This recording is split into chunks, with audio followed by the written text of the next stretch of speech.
On October 14th, 2023, the people of North, Central, and South America are going to have an opportunity to see a truly special event, an annular solar eclipse. And so the question is, what is an annular solar eclipse?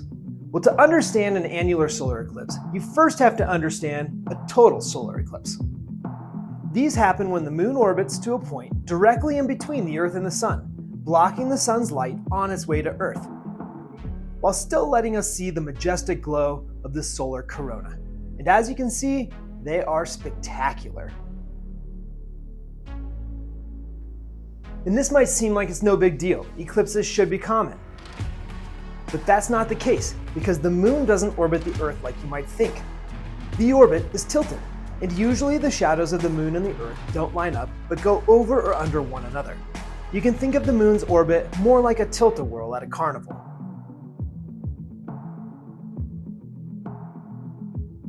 There's also another catch to the solar eclipse.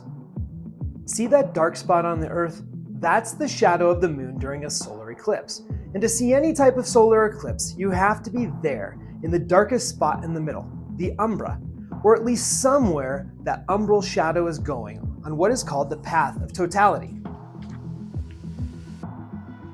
The only problem is that there is almost always somewhere other than where you are. That's why they're kind of a big deal. It's like seeing a bohemian waxwing in your backyard. If you wait long enough, you can see one, but it's easier to travel to where it is at the right time of year. Oh, and back to the question, what is an annular solar eclipse? Well, it just so happens that October's annular solar eclipse is occurring when the moon is at apogee.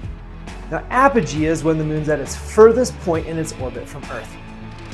The orbit looks like a circle, but in reality, it's an ellipse, or slightly elongated.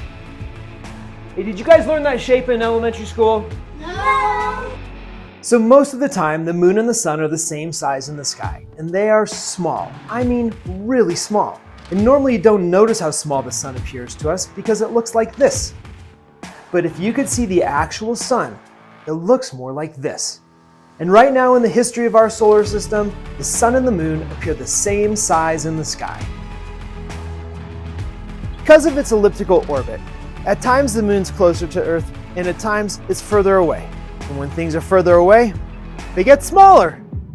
So on October 14th, the moon is at apogee, its furthest point from us in its orbit. And as a result, it appears slightly smaller in the sky than normal. And it doesn't cover the whole sun like it does during a total solar eclipse.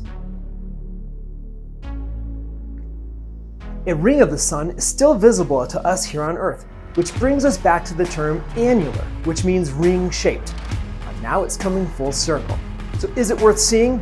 Ask anyone who's seen one, and the answer is going to be a definitive yes. Who wouldn't want to see an event so rare that most people will go their whole lives without being able to witness it? We live on an amazing planet, hurtling through space, and there are few better ways to truly get a sense of that than to see an eclipse, whether it's annular, solar, partial, or lunar. And if you can't travel, sit tight.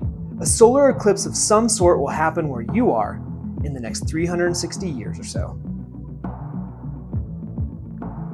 Finally, remember to take caution when viewing the sun or any type of solar eclipse, whether it's annular, partial, or total.